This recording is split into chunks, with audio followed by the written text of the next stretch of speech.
1.5 लाख के आईफोन, 2 लाख के टीवी और बहुत सारे इलेक्ट्रॉनिक पर मेड इन इंडिया लिखा हुआ होता है। क्या ये सच में मेड इन इंडिया है या हम इंडियंस को तसल्ली देने के लिए कंपनी गवर्नमेंट ऐसा कर रही है? तो आज हम इस वीडियो में देखेंगे कि क्या सच है और क्या झूठ। जब हम इंडियंस मेड इन इंडिया का लेबल देखते हैं किसी भी प्रोडक्ट में, तो ऐसे प्रोडक्ट को लेने के चांसेस बढ़ जाते हैं। बट 90% इन इलेक्ट्रॉनिक के पार्ट्स बाहर से एक्सपोर्ट होते हैं। इंडिया के कोई भी इलेक्ट्रॉनिक प्रोडक्ट बेचने पर अकेले 100 में से चाइना 80 रुपए तक मैन्युफैक्चर का कॉस्ट ले जाता है। बाकी 20 रुपीज ताइवान, साउथ कोरिया और अमेरिका ले जाता है। भले ही डिस्प्ले कोरिया का हो या चिप ताइवान की, लेकिन इनको बनाने के लिए जो रॉ मटेरियल चाहिए उस पर 80% कंट्रोल चाइना का है। बिना चाइना के रेयर अर्थ मेटल्स के दुनिया का कोई भी बड़ा ब्रांड अपना प्रोडक्ट पूरा नहीं कर सकता। और इसके अलावा पीसीबी, बैटरी, कैमरा मॉड्यूल और सेंसर्स चाइना कंट्रोल करता है। इलेक्ट्रॉनिक डिवाइसेस के दो सबसे इंपॉर्टेंट पार्ट होते हैं, सेमीकंडक्टर और डिस्प्ले। इन दोनों की ग्लोबल सप्लाई चेन एशिया के कुछ पावरफुल कंट्रीज कंट्रोल करते हैं, जिसमें चाइना एक मेजर रोल प्ले करता है। इंडिया एक सॉफ्टवेयर हब है जिसमें यूपीआई और डिजिलॉकर जैसे ऐप डेवलप किए हैं, बट ये सब सॉफ्टवेयर बिना हार्डवेयर के कुछ भी नहीं है। चाइना ने ये बातें समझी और रिसर्च और डेवलपमेंट में $1 बिलियन इन्वेस्ट करके फैक्ट्री बनाई जो पूरे वर्ल्ड के सप्लाई चेन पर अकेले कब्जा कर लिया है। तो अगर चाइना से एक छोटा सा कैपेसिटर भी नहीं आया तो शायद इंडिया में आईफोन की असेंबली रुक जाएगी। चाइना चाहता भी नहीं है कि इंडिया में कोई मैन्युफैक्चरिंग कंपनियां फैले, इसलिए चाइना प्राइसिंग स्ट्रेटेजी पर काम करता है। वो जानबूझकर अपने कंपोनेंट इतने सस्ते बेचता है कि इंडिया का कोई भी नया मैन्युफैक्चर उनसे कम्पीट ही न कर पाए। इंडियन गवर्नमेंट कंपनीज को मोटिवेट करके फैक्ट्री सेटअप कराती है।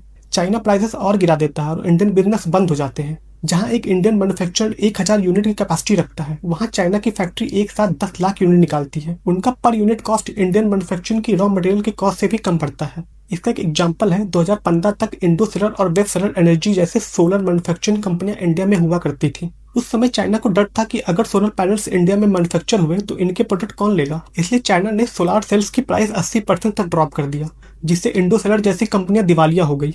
आज भी इंडिया 80 से 90% सोलर पैनल्स चाइना से इंपोर्ट करती है। इस तरह टॉयज और गिफ्ट आइटम्स, स्टील और एल्यूमिनियम ये सब चाइना से इंपोर्ट होते हैं और चाइना का यहाँ पर मोनोपोली है। आपको जानकर ये हैरानी होगी, इंडिया 1990 तक मेडिसिन बनाने के इंग्रेडिएंट पर मोनोपोली रखता था, बट चाइना ने मेडिसिन इंग्रेडिएंट का प्राइस इतना गिरा दिया कि बहुत सारी इंडिया की कंपनी बर्बाद हो गई और लाइफ सेविंग मेडिसिन के लिए हम 70 से 90% चाइना के रॉ मटेरियल पर डिपेंड होने लगे। यहाँ चाइना एक बहुत पावरफुल स्ट्रेटजी पर काम करता है। मान लो एक इंडियन मैन्युफैक्चरर को एक चिप बनाने में $10 लगते हैं, raw material $6, labour factory $4। China वही चिप इंडिया में $5 में बेचना शुरू कर देता है। इंडियन मैन्युफैक्चरिंग $5 में नहीं बेच सकती क्योंकि उनका रॉ मटेरियल ही $6 का है। 2 साल तक लॉस झेलने के बाद भी इंडियन स्टार्टअप बंद हो जाती है। जैसे ही इंडियन स्टार्टअप खत्म होने लगती है, चाइना उस चिप की प्राइस $12 तक कम कर देता है। इन चाइनीज कंपनीज को उनकी गवर्नमेंट भी सपोर्ट करती है। जब कोई चाइनीज कंपनी माल एक्सपोर्ट करती है तो उनके टैक्स पे भारी छूट मिलता है। फैक्ट्रीज को सस्ती जमीन और बिजली दी जाती है ताकि वो काम मेंटेन कर सके। उनके बैंक से 0% या बहुत कम इंटरेस्ट पर लोन मिलता है। अब इंडिया में कोई नया सेक्टर उठने लगता है जैसे ईवी, सोलर पैनल्स, चाइना तुरंत एक्टिव हो जाता है और उस टाइप के प्रोडक्ट से इंडियन मार्केट भर देता है, वो भी लॉस मेकिंग प्राइसेस में। आज ऐसी हालत हो गई है कि अगर चाइना सप्लाई बंद कर दे तो शायद बहुत सारे इंडिया की फैक्ट्रीज और स्टार्टअप एक ही दिन में बंद हो सकते। अब इंडिया ने भी इस स्ट्रेटजी को समझ लिया है। अगर चाइना कोई सस्ता सामान भेज रहा है तो इंडियन गवर्नमेंट उस पर टैक्स लगा के वो सामान कॉस्टली बना देती है ताकि इंडियन मार्केट सेफ रहे। इंडियन गवर्नमेंट पीएलआई स्कीम पर काम कर रही है ताकि सब्सिडी देकर कंपनीज को बचा सके और इकोनॉमिक्स को स्ट्रॉन्ग कर सके। बट असलियत यह है, चाइना का लो प्राइस एक जाल है।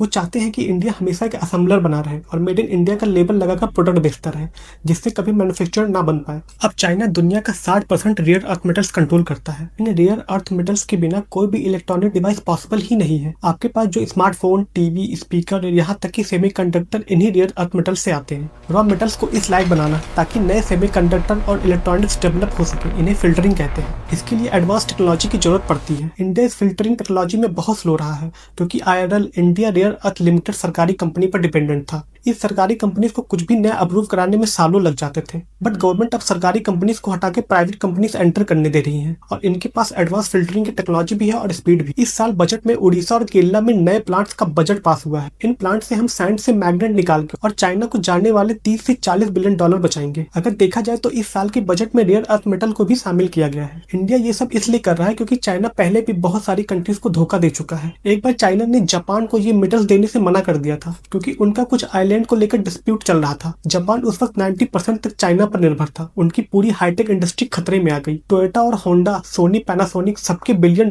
लॉस हुए। कार से लेकर इलेक्ट्रॉनिक डिवाइस सब कुछ बनाना नामुमकिन हो गया। मार्केट में मेटल्स की कीमत 500 से 1000% बढ़ चुका था। इस नुकसान के बाद जापान ने ये सबक सीखा। उन्होंने ऑस्ट्रेलिया, वियतनाम और कजाकिस्तान में इन्वेस्ट किया। 100 साल में जापान ने चाइना पर अपनी डिपेंडेंसी 90% से गिराकर 50% कर दी। जापानीज साइंटिस्ट ने ऐसी मोटर्स बनाई जिसमें रॉ अर्थ मेटल्स की जरूरत ही ना पड़े या बहुत कम पड़े। उस समय जापान ने ये सबक सीखा था अपने $बिलियन को गवा के। जब हम कोई चिप असेंबल करते हैं आईफोन या किसी भी इलेक्ट्रॉनिक डिवाइस में, तो उनमें हर यूनिट पर एक रॉयल्टी देनी पड़ती है उन देशों को जिन्होंने उसे डिजाइन किया है। चाइना ने पिछले 10 साल में सेमीकंडक्टर और एआई पर सबसे ज्यादा पेटेंट फाइल किया है, अमेरिका से भी 6 गुना ज्यादा पेटेंट। इसका मतलब है कि अगर आईफोन इंडिया में असेंबल हुआ है और उसका प्रॉफिट 1000 है, तो उनमें से 200-300 रुपए तो उन देशों को चले जाएंगे जिन्होंने पेटेंट होल्ड किया है, यूएसए, चाइना, जापान। ये प्राइसेस डिजाइन की कॉम्प्लेक्सिटी के हिसाब से तय किया जाता है। अगर बहुत कॉस्टली मशीन है तो ये प्राइस 8 करोड़ से 80 करोड़ तक जा सकता है। इन चिप्स में सिक्योरिटी वाइज भी प्रॉब्लम हो सकता है। ऐसे चिप के अंदर हार्डवेयर बैकडोर छोड़ा जा सकता है। कल को अगर इंडिया चाइना बॉर्डर पर तनाव बढ़ता है तो वो रिमोट कमांड से हमारे 5G नेटवर्क, पावर ग्रिड या डिफेंस सिस्टम को स्विच ऑफ कर सकते हैं या हमारा सेंसिटिव डाटा चुरा सकते हैं। इस हार्डवेयर बैकडोर को कोई भी सिस्टम या एंटीवायरस नहीं पकड़ सकता। अगर कोई स्पेसिफिक चिप चाइनीज पेटेंट पर बेस है तो चाइना उसका एक्सपोर्ट बैन कर सकता है।